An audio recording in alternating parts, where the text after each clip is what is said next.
ሰላምና ጤና ባላችሁበት ቦታ ሁሉ ይብዛ። ወድና ኩራት ቤተሰቦቻችን ኦርቶዶክሳውያን እንዴት አላችሁ? እንዴት ቆያችሁ? እንዴት ሰነበታችሁ? ይህ ያሮስ ነው። ያሮስን ምርጫችሁ ስለምታደርጉ እጅግ አድርገን እናመሰግናለን። ላይክና ሼር በማድረግ ትብብር አጋርነታችሁን በማሳየት ከጎናችን ቆሙ። አንድ መረጃ ወደ እናንተ ላጋራ። ከሰሞኑ እንግዲህ የቅድስት ቤተክርስቲያናችንን ክብር የሚዳፈሩ ልዕልናዋን የሚዳፈሩ አካላት በጣም ተበራክተው እየበዙ እንደነበር እናስታውሳለን። እነዚህ አካላት ከአሁን ዝም ይላሉ፣ እጅ ይሰጣሉ፣ አደብ ይገዛሉ ብለን ብናስብም ነገር ግን ቁጥራቸው የጨመረ በአንዱ ስንል አንዱ እየተበራከቱ በጣም ብዙዎቹ ቤተክርስቲያን ዋጋ ለማስከፈል መጣጣራቸው፣ መነሳታቸው፣ ማደባቸው የሚታወስ የሚታወቅም ጭምር ነው። ይህን ተከትሎ ታዲያ አንድ መረጃ ላጋራላችሁ። የሴቷ አዲስ አበባ ኮየ ፈጭ ላይ የምትገኘው እንዲህ አይነት ነገሮችን ሰርታ በጣም በርካቶቻችን ተቃውመን እንድትተው ማድረጋችን ይታወስ ነበር። እንድታስራም በህግ ቁጥጥር ስርም ገብታ ተይዛ ነበር፣ ሁላችንም እንደምናስታውሰው ማለት ነው። እሷ በወጣችበት ሰሞን ደግሞ አንድ ወንድ እንዲሁ የቅዱስ ተክለ ሃይማኖትን የቅድስት ድንግል ማርያምን ቅዱስ ስዕል ሲቀዱ የተከበረውን ስዕል ሲቀዱ እንደነበር እናስታውሳለን። ታዲያ ይሄኛውን ወንድማችን የት እንዳለ አድራሻው ሳይታወቅ ለረጅም ጊዜያት ቆይቶ ነበረ። ወንድማችን ጸጋይ ክፍሉ በአስቸኳይ እንዲዳረስ የምንፈልገው አንድ ጉዳይ ሲል አንድ መረጃ አጋርቷል። ይኸው መረጃ ምንድነው? ይህ ሰው አድራሻው ተገኝቷል። አሜሪካ ያላችሁ ዳላስ አካባቢ የምትገኙ ድራይቨር ነው ተብሏል። ዳላስ ኤርፖርት አካባቢና ያ ሰው መገኛው እዛ እንደሆነ ስሙን ጠቅሶ ጭምር ተናግሯል። ስለዚህ ሁላችሁም ኦርቶዶክሳውያን በተለይ አሜሪካ የምትገኙ አሜሪካ ነው የምገኘው ምናምን እያላችሁ ሃይማኖት ተክልዬ ባለተቅማጡ ተክለ ሃይማኖት ተክልዬ የሚባለው ኦርቶዶክሶች የሚሰግዱለት ባለተቅማጡ ተቅማጡ ኦርቶዶክሳውያን ስማ፣ ተክለ ሃይማኖት አድርም አትስገድ፣ ለሱ ቀንም አትስጥ። ቡም አለቀ። አንተ ጉዳይ አለቀ።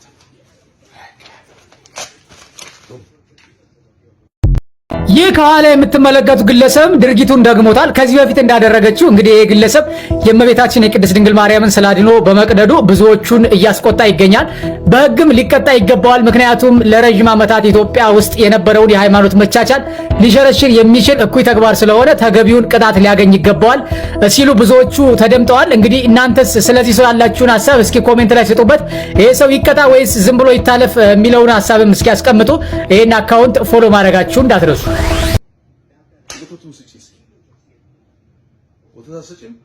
ወተት አሰጭም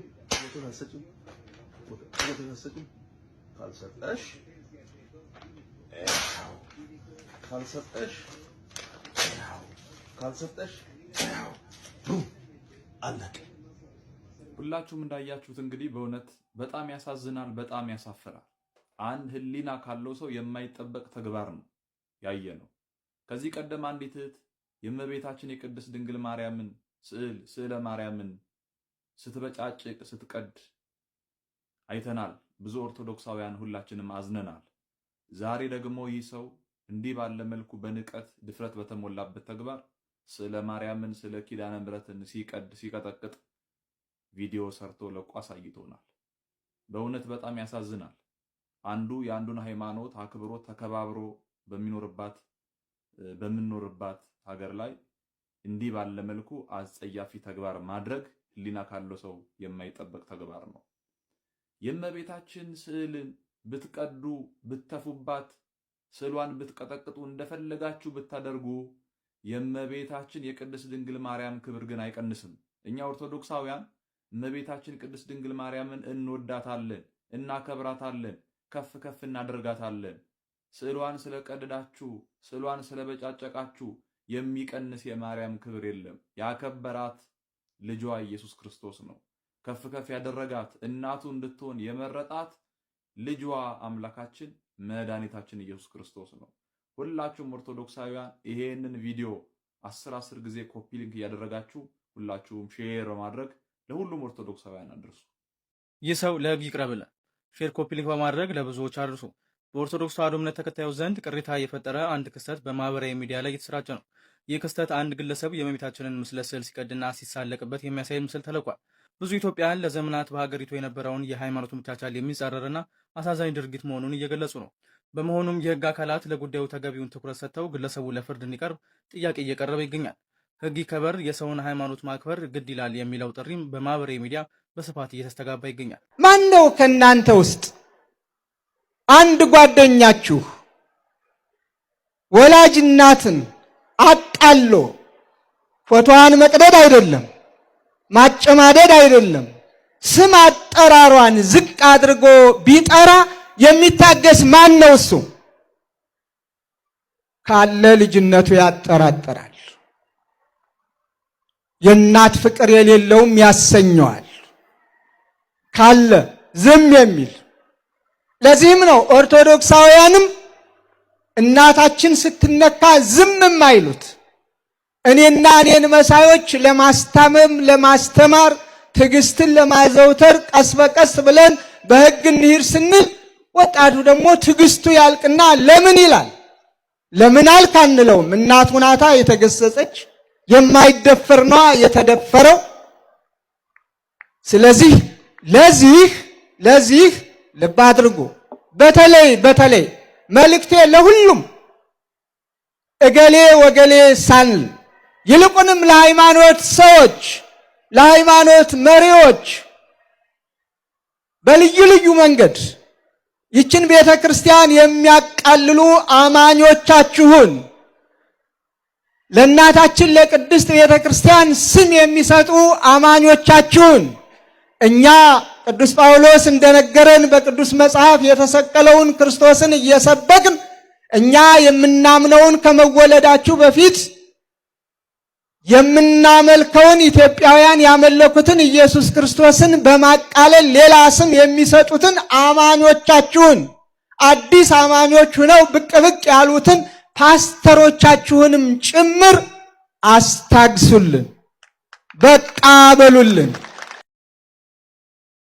በትንንሽ ኃጢአቶችም ሆነ በትልልቅ ኃጢአቶች የወደቅንባቸው ጊዜያት ቁጭ ብላችሁ ወደ ኋላ ብታስታውሱ ከጸሎት ውጭ የሆንባቸው ጊዜያት ናቸው። በጸሎት እያለን ውድቀቶቻችን ይቀንሳሉ። ምክንያቱም እግዚአብሔር ከኛ ጋር ነው። ያ ማለት ምን ማለት ነው? ቅድም ያልኩት እኮ ነው።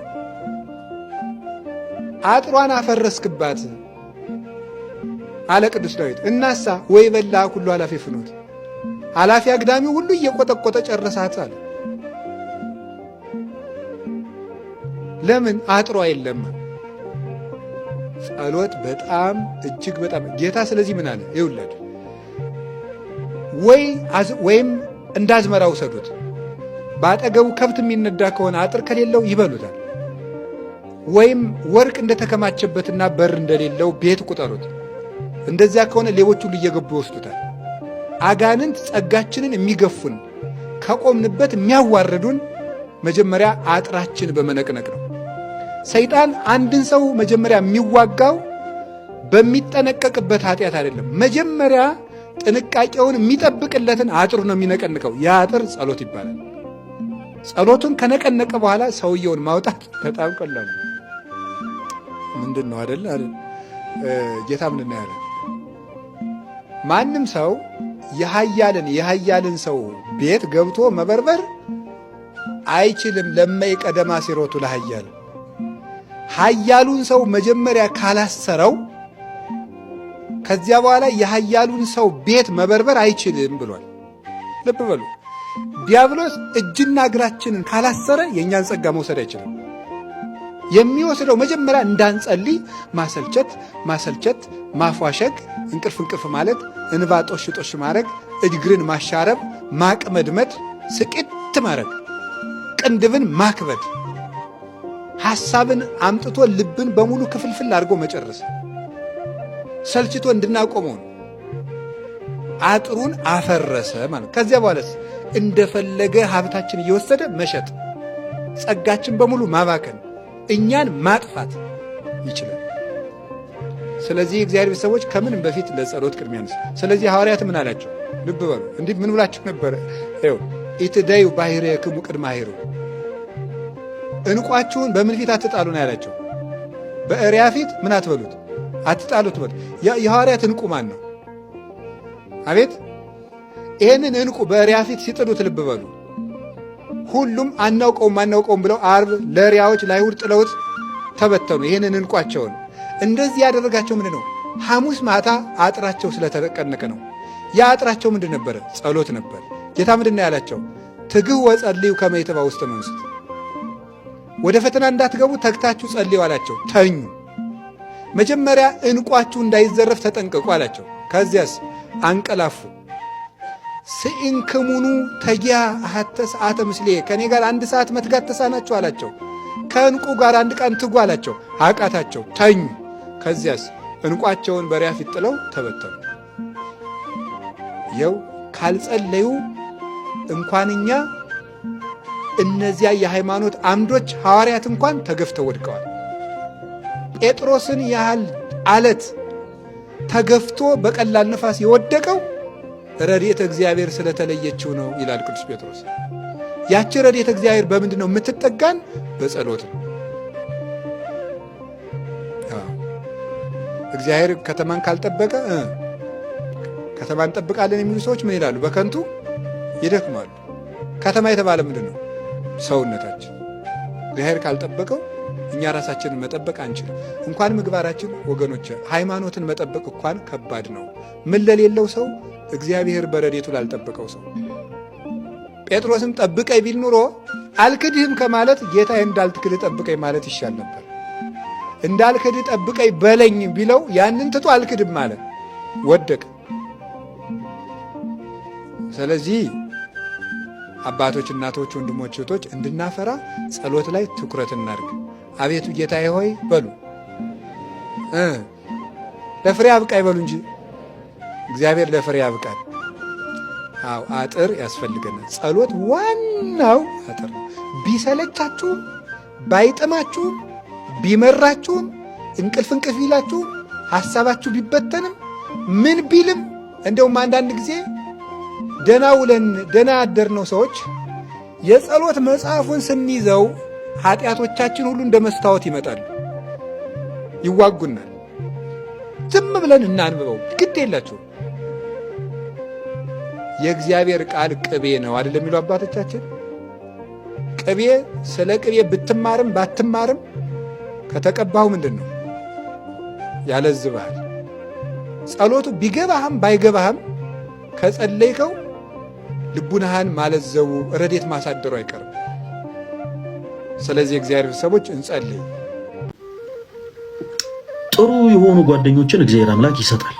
መቼም አንዳንዴ መባረክ ነው። በጥሩ ጓደኛ በመልካም ጓደኛ መባረክን የመሰለ ትልቅ ነገር የለም። እግዚአብሔር አምላክ በጥሩ ጓደኛ ሰዎችን ይባርካል። በዛው ልክ ደግሞ አንዳንድ ቶክሲክ የሆኑ እናንተው አጠገብ የተቀመጡ ደግሞ ወዳጆች አሏችሁ። ልትጠነቀቁ ይገባል። ክርስቲያኖች እዛው እናንተ አካባቢ የምትውሉበት ቦታ የሚሆኑ የእናንተን ውድቀት ብቻ የሚጠባበቁ አንዳንድ ሰዎች አሉ። መቼ ነው የምታውቋቸው መሰላችሁ? እነዛ ሰዎች የእናንተ ኢነሚ እንደሆኑ የምታውቁት መቼ ነው? የወደቃችሁ ሰዓት ነው። ልክ የወደቃችሁ ሰዓት ቀና ብላችሁ ስትመለከቱ ታዩዋቸዋላችሁ አሉ። እና አንዳንድ ጊዜ እስከምትወርቁ ድረስ አትጠብቁ። አንዳንዴ ትዳር በጣም በፈተና የተሞላ ነው። ወንድሞችም እህቶችም ልታሰሩ ይገባል። ትዳር ውስጥ ከገባችሁ በኋላ በጣም ብዙ አልጋ ባልጋ አይደለም። በነገራችን በጣም ብዙ ፈተና አለው። በቤተሰብ ትፈተናላችሁ፣ በጓደኞች ትፈተናላችሁ፣ በተለያየ አይነት በኢኮኖሚም ጭምር ትፈተናላችሁ። በጣም ብዙ ፈተና አለው። እነዛን ፈተናዎች ፍቅርን አስበልጦ ተደጋግፎ ማለፍን የመሰለ ትልቅ ነገር የለም። ካልሆነ ግን አንዳንዴ መውደቅ አለ። አንዳንዴ ትዳር የሚኖራችሁ ሰዎች ጓደኞቻችሁ እንዲያገቡ ማድረግ አለባችሁ። ካልሆነ ተመሳሳይ አካሄድ ላይ አትሄዱ። አንዳንዴ ወንድሞች አይታችሁ ከሆነ ለምሳሌ እናንተ ካገባችሁ በኋላ በትዳራችሁ የሚገጥማችሁን ፈተና ጓደኞቻችሁ ስታማክሩ ምን በቃ ተዋት፣ ምን እንደዚህ ይሄን ያክል መለማመጥ፣ እንደዚህ አይነት ምክር ነው የምታገኙት። ለምን እነሱ አሁን ላይ ትዳር ስለሌላቸው የሚያደርጉትን ነገር ነው የሚነግሯችሁ። ክፋት አስበው ሳይሆን የሚያደርጉትን ነገር በቃ እዚህ ከሚመስሏችሁ ጋር ነው መዋል ያለባችሁ ማለት ነው። እና አንዳንዴ ትዳር ያላቸው ሴቶች ሌላ ትዳር ያላቸው ጓደኞችን ይዙና አንዳንድ ጊዜ ቶክሲክ የሆነ ሲያጋጥማቸዋል። እባካችሁን የትዳር አጋሮቻችሁን አትሙ። ወንድም ያንተ የትዳር አጋርህን እግዚአብሔር አምላክ ለአንተ ብሎ የሰጠህን ሴት እየዞርክ በቃ እንዲህ ታደርጋለች እንዲህ ነች እያልክ አትማ። ጥሩ አይደለም። ያንቺው ልክ እንደዛው እሱ እንደዚህ ነው። ድክመቱን ኢቭን መናገር የለብሽም። ድክመት እንኳን ቢኖር በጣም እንበልና እንደው በተለያዩ ጉዳዮች ስንፍና እንኳን ቢኖርበት በቃ እሱ እንዲህ ነው ብለሽ ባለሽን ማማት የለብሽም። ካልሆነ ፍቹ የምትል ጓደኛ ነው ብዙ ጊዜ የሚገጥማቸው ብዙ ሴቶች። ፍቹ ራሷ ቤቷ በቃ እንደ እንስሳ የሚደበድባት ባሊዛ እለት የሚያቆስላት እለት የሚያደማት ከሰው እንኳን እኩል ክብር የማይሰጣትን ባሊዛ አንቺን ግን ፍቹ እያለች ትመክርሻለች። እነሱ እየተደበደቡ ትዳራቸውን አጥብቀው ጸንተው ይዘው ማለት ነው ወደ እናንተ ዞሮ አይ በቃ እንደዚህ ከሆነ ፍቹ ችግር የለም አንዴ አትስሚ ምናምን የሚሉ ሰዎች አሉ። እና ከእንደዚህ አይነት ሰዎች ራሳችሁን አርቁ። የሱ ሚስት በትዳሩ ላይ እዛም እየሄደችበት አንተ ትንሿ ድክመት አበሳሽታ ትንሿ የሚስት ድክመት አናዶ እንደው በቃ ምንም አልቻልኩም እኔ ከዚህ በላይ አቅቶኛል ምናምን ብለህ ስትመክረው ስታማክረው በቃ ፍታት ምን አንተ ይሄን ያክል እንትን አባባለ የሚሉ ሰዎች አሉ። እና ጋይስ በጣም ጥንቃቄ ያስፈልጋል። በጣም ጥንቃቄ ያስፈልጋል። ጎበዝ የሆኑ ባለትዳሮች በቃ ሚስጥረኛ አድርገው የሚይዙት የትዳር አጋራቸው ነው። ጎበዝ የሆነ ባል ሚስጥረኛ አድርጎ የሚይዛት ሚስቱን ነው። ማማት እንኳን ቢፈልግ የሚያመው ለሚስቱ ነው። ጎበዝ የሆነች ሚስት ሚስጥረኛ ከሁሉ በላይ ሚስጥረኛ አድርጋ የምትይዘው ባለቤቷን ነው። ማማት እንኳን ብትፈልግ የምታመው ኦኬ ለባለቤቷ ነው። በቃ ድክመት ሊኖር ይችላል። ይሄ አንዳንዴ ወደ ሳይካትሪስት ምናምን የምትሄዱ ጥንዶች ወደዛ ከመሄዳችሁ ይልቅ ራሳችሁን እንደው ለካህን ብታሳዩ ወደ ካህን ብታቀርቡ መልካም ነው። ቤተክርስቲያን ለሁሉም ነገር መፍትሄ አላት። ለሁሉም ነገር